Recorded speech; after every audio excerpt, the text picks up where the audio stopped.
Yeah, just got this Porsche flush mechanism apart here. It's just a new washer. So this thing here fits in there, and poke a screwdriver in there and lever that thing out to get that off. And this connection thing, this bit here where it hooks in, it's about in the middle.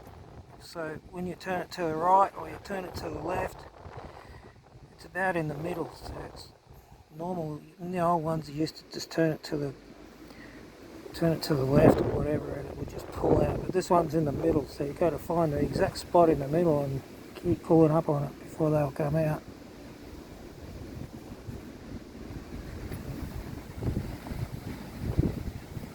Put